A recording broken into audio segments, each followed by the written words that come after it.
Kagetan, il est de retour en Belgique. Alors, je veux bien croire que ce n'est pas lui l'assassin, ce n'est pas lui qui est à l'origine de sa disparition. Quand je dis l'assassin, je m'en mêle un peu les pinceaux parce que jusqu'ici, il n'y a aucune preuve formelle déjà qui établit qu'elle a été assassinée, elle a été tuée, elle est morte. Et peut-être qu'il a raison, je n'en sais rien. Peut-être qu'il a raison quand il dit ouais, elle est partie au Congo. Malheureusement, au Congo, personne ne la retrouve. Il dit qu'elle est partie au Congo parce que sa mère était gravement malade, ce qui est faux. Sa maman a démenti, les membres de la famille ont démenti cela. Il dit après que des choses à faire au Cameroun. Mais non, mais tu ne peux pas. Mais non, mais tu ne peux pas arriver dans un pays. Elle n'a jamais été au Cameroun. Tu ne peux pas arriver dans un pays que tu ne connais pas. Et celui que tu es venu rencontrer, tu le laisses et tu peux habiter ce pays. Donc ça n'a pratiquement pas de sens. Donc il y a des versions bizarres les unes après les autres qu'il fournit aux proches de Pamela qui renforcent le doute sur les événements qui sont déroulés. Donc il rentre en Belgique le 5. Et il y a la pression qui s'accentue de plus en plus. Les proches et la famille de Pamela veulent savoir où est-ce que Pamela se trouve. Alors on l'appelle, après des pressions, il accepte de les rencontrer, des proches de Pamela. Et quand ils sont en train de se rendre chez lui, il refuse dans un premier temps de les recevoir à son domicile. Parce que, en fait, il fabrique des histoires, des prétextes. Il veut les recevoir en route. Ils disent, ben non, c'est pas possible. Il y a notre fille qui est venue au Cameroun, qui te voit, qui a disparu, donc tu ne peux pas nous recevoir en route. Il faut qu'on aille chez toi. Et donc, c'est après avoir mis la pression, après avoir continué à mettre la pression, qu'il cède enfin de recevoir T'as porté à l'écran, hein. Je ne suis pas obligé de vous montrer ce live. Et il insistait que ça se fasse au garage. Donc, il avait visiblement quelque chose à cacher. Il insistait, non, je ne peux pas vous recevoir à la maison. Ah bon, ok, ça sera à la maison, mais au garage. Et lorsque les proches de Pamela, enfin, arrivent à la maison, chez lui, les proches constatent que le mec, il vit avec une femme, une Camerounaise, qui a un bébé de moins d'1 an. Pour quelqu'un qui est innocent, qui n'a rien à cacher, il n'a pas besoin de se livrer à toutes ces scènes. Donc, tout pointe vers lui. Tout pointe vers lui. Il est impossible que tu fasses venir l'enfant d'autrui au Cameroun, que l'enfant d'autrui disparaisse au Cameroun, et que tu retournes en Belgique, et que tu ailles t'asseoir dans ton salon chez toi. C'est pas possible, ça ne tient pas. Donc, ça ne tient pas du tout. Et je pense, selon moi, qu'il s'est passé quelque chose au Cameroun. Quoi exactement, je ne sais pas. Je ne voudrais pas ici, pour contenter les uns ou les autres, me livrer à des affirmations dont je ne peux pas du tout prouver.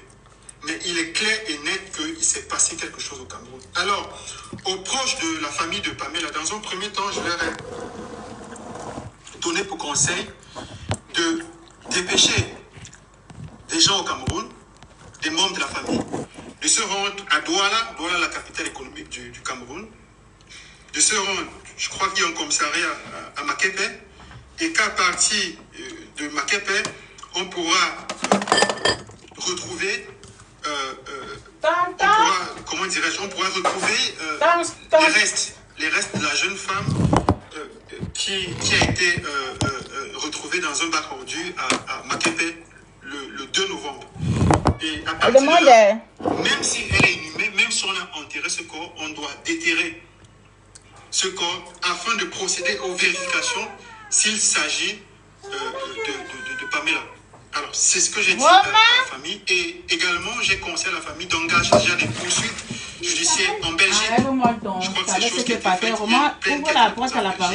Et de le faire également au Cameroun. Il ne faut pas que la famille attende qu'au Cameroun, les autorités se manifestent. Jamais. Donc, il faut aller au Cameroun. C'est impératif. Il faut se rendre au Cameroun et de mettre la pression aux autorités afin que la vérité se sache. également mettre la pression aux autorités camerounaises depuis le Congo RDC. Comme ça. Je crois qu'il y a une représentation diplomatique du Cameroun au Congo. Il faut mettre la pression aussi de ce côté afin que la vérité se sache, afin que ce qui est arrivé à Pamela se sache. Alors, il n'est pas question de couvrir un possible crime parce que commis par mon frère camerounais. Donc, je sais que beaucoup de Camerounais sont dans ces registres, dans cette logique, la logique du village. Ah oui, mais je ne dénonce pas tel parce qu'il est mon frère du village. Ah oui, non, mais on va nommer tel parce que je n'ai jamais de toute mon existence été dans ces logiques-là. Donc, que tu sois mon frère du village, pour reprendre votre expression, que tu sois mon frère du village ou mon frère camerounais, du moment où tu es un criminel, du moment où tu es un assassin, il faut te dénoncer. Donc, avec votre permission, je vais appeler un membre de la famille de Pamela et lui poser quelques questions sur la disparition de Pamela. Et pour que, ensemble, vous et moi, nous puissions être au courant peut-être des informations que je n'ai pas diffusées et savoir exactement où est-ce que la famille se trouve, à quel niveau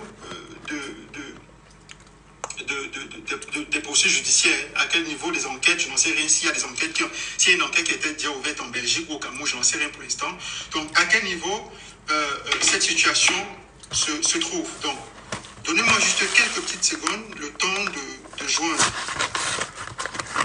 Le temps de joindre. Pourquoi vous ne tapotez pas? De la famille.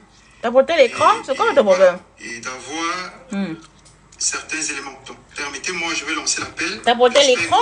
Je ne suis pas obligé de vous montrer le live là. J'espère que ce membre de la famille est en lien. Et ensemble, on pourra écouter ce qu'il aura à nous dire. Donc, on va attendre, ça sonne là.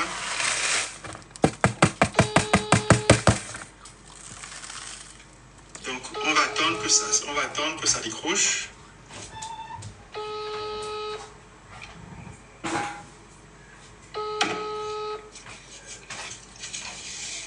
Alors, ça sonne. Voilà, il faut tapoter. Hein? Donc, on va attendre, on va patienter. Donc, on va lancer dans. En fait, je me suis trompée de live. Minutes. Les gens sont en train de tapoter dans l'autre live là-bas. Moi, je crois que c'est le live ici qu'on tapote.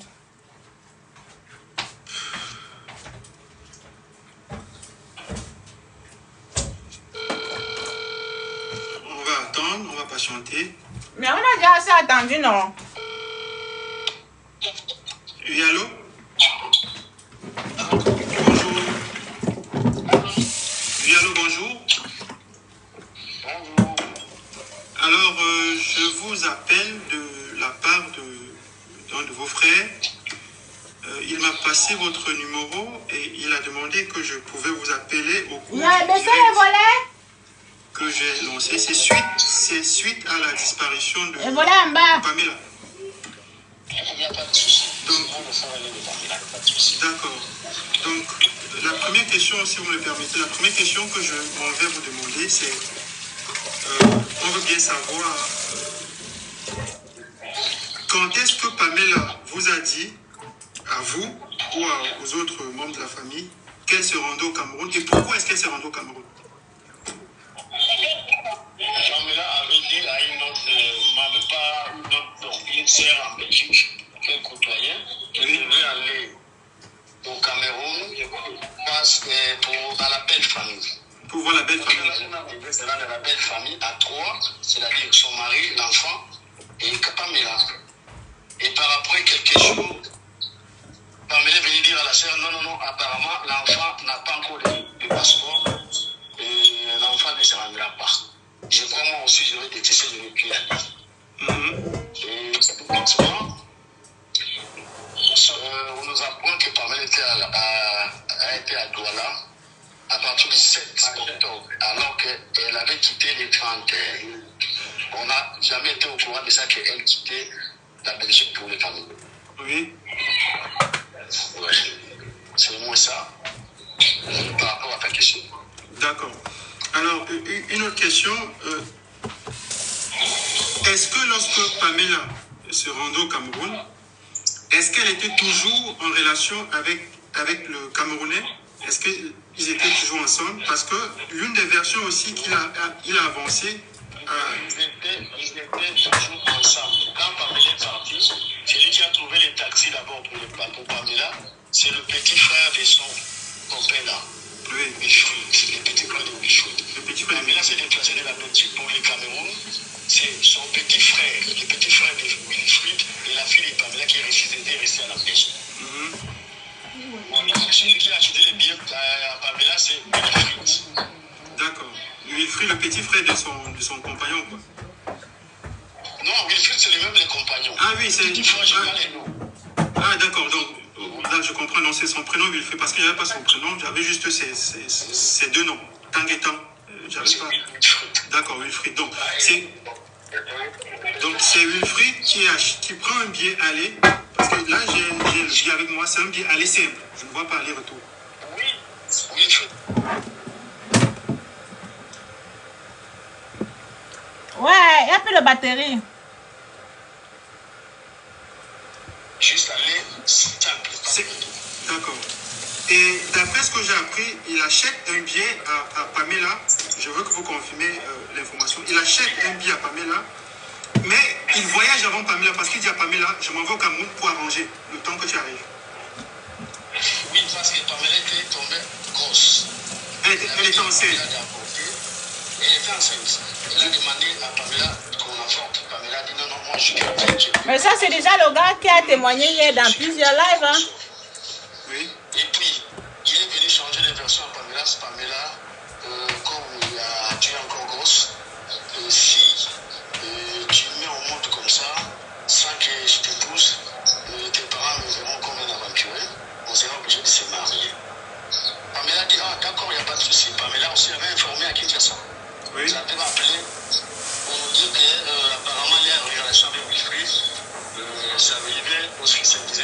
Ça vous apprendra à sortir avec l'étranger. À sa grande sœur de prier pour cette relation. Parce que Wilfried a accepté de le marier même.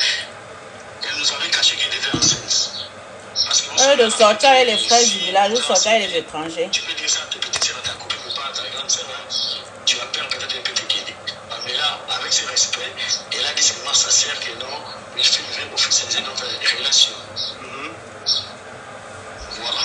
Et Wilfried avait demandé comme il avait demandé à voter, Pamela ne voulait pas, il a changé de version qu'il voulait officialiser leur relation. Au Cameroun. Il voulait épouser notre sœur. Non, il voulait épouser notre sœur. Et il a demandé à la sœur de se rendre au Cameroun parce qu'elle appelle famille. Mais c'est ce que je dis.